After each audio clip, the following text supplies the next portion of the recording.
Okay, so hi everyone. This is a joint work with Sébastien Pierrard and Marc van Hogenbroek. So basically, there is a wild unicorn appearing at the top.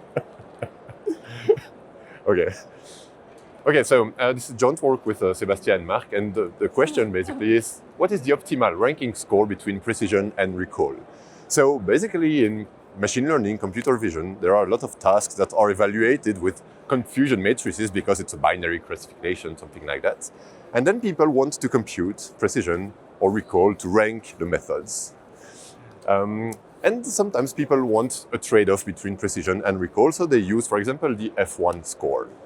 Well, the F1 score is some kind of trade-off between the values of precision and recall. But what about the ranking? Is it a trade-off between the ranking induced by the precision and the ranking induced by the recall? That's the question, basically, of this paper. And of course, the answer is no, it's not really a good trade-off, not every time. So basically, we have to look at the rankings if we want to compare rankings.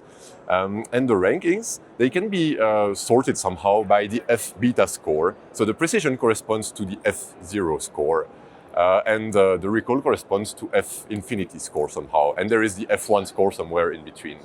And when you have all these methods that you want to rank, based on the beta value that you choose, you will have a different ranking. So a ranking here represented by a podium is valid for a range of beta values.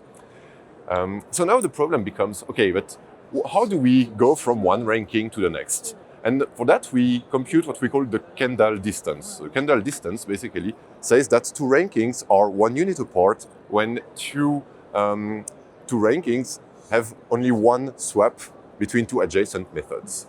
So in that case, the distance is 1. Okay, so we can compute the distance between the rankings that way.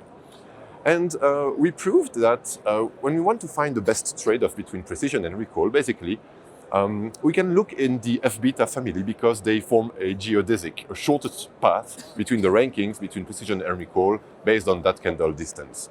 That's important because it's a universal family of ranking scores. It's not just some random ranking score. It's really a family that exists and that people use.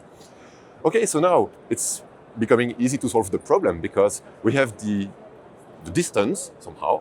So if we want the best trade-off between two rankings, precision, recall, or any two kinds of rankings, we have to minimize the sum of the squared distances between precision and recall rankings. Rankings, not values, rankings. That's the Fréchet variance. And this corresponds to the ranking that is in between, in the middle, between precision and recall. So there are as many steps on the left that there are as many steps on the right. That gives a value of beta, which induces the optimal, let's say, best trade-off ranking. And that's important because in one use case that we found in the literature, there were some people organizing a challenge. And in the challenge, they wanted to use the F2 score to put a bit more weight on the recall than on the precision. But the big problem is that they ended up with methods that were ranked, okay, they were ranked, and the final ranking was actually exactly the same as the ranking induced by recall, because they averaged the values. They didn't care about the rankings, but they cared about the values. So the problem is that someone who predicted only positives would have won the challenge because it was completely miscalibrated. So yeah, I guess that was the work. So there is, of course, a lot more in the paper, but if you want, you can check. There's a code here.